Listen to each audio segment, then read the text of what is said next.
What do you need to know about working with offshore developers? So, you're a temporary client, okay?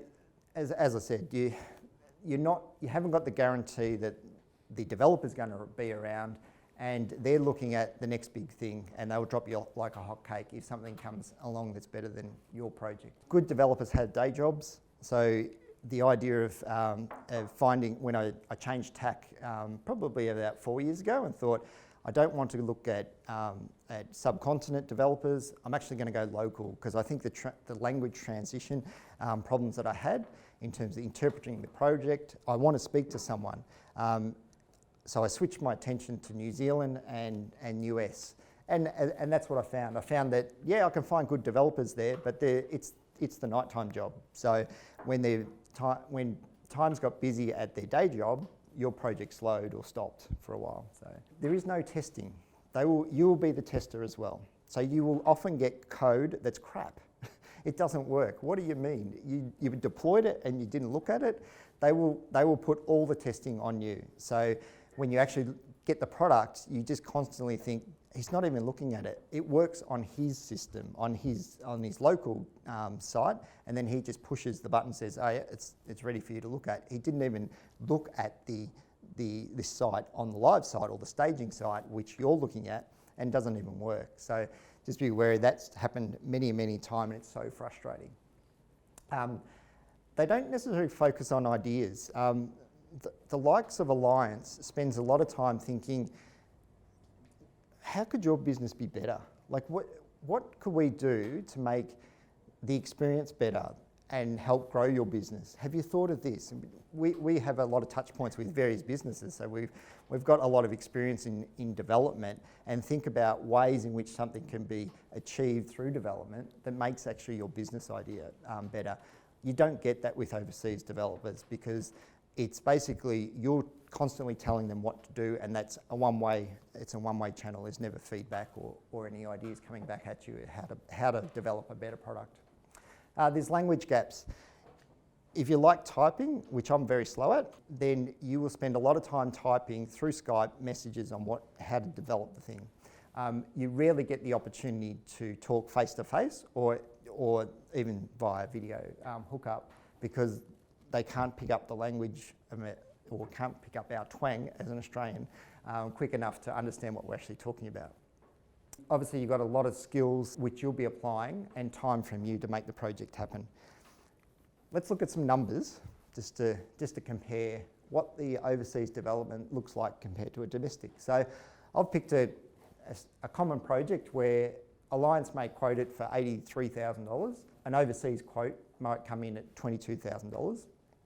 What you find with overseas development is they're very quick to want to secure the job and get going. So they'll put a price there, but they won't have investigated to enough detail actually what the scope actually is. So there'll be parts missed. So that missed spec is basically them not investigating far enough into the project to understand the full scope of it.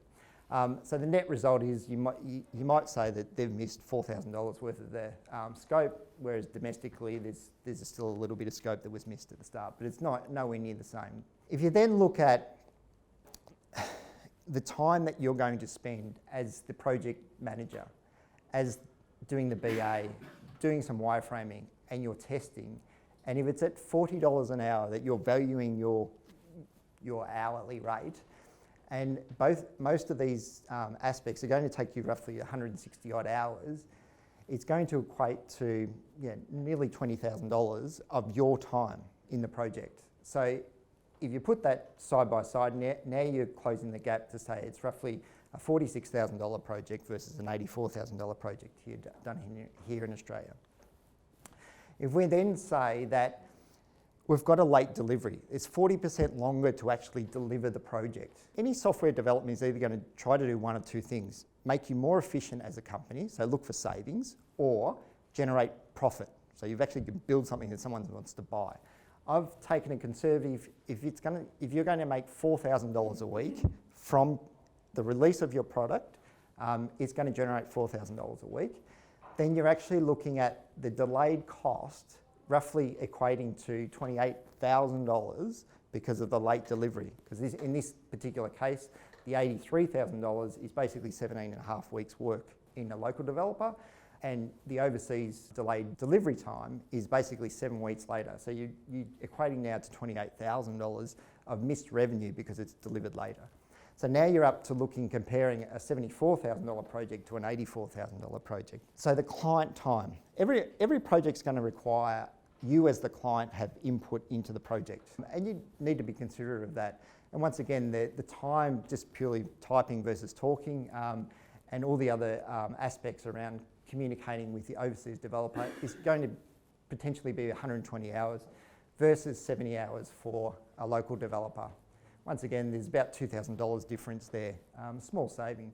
But if you actually look at this figure, the amount of time here spent on the project of 622 hours or 25 hours a week to get this thing delivered through an overseas channel versus 70 hours or 4 hours a week for a local developer, you virtually close the cost.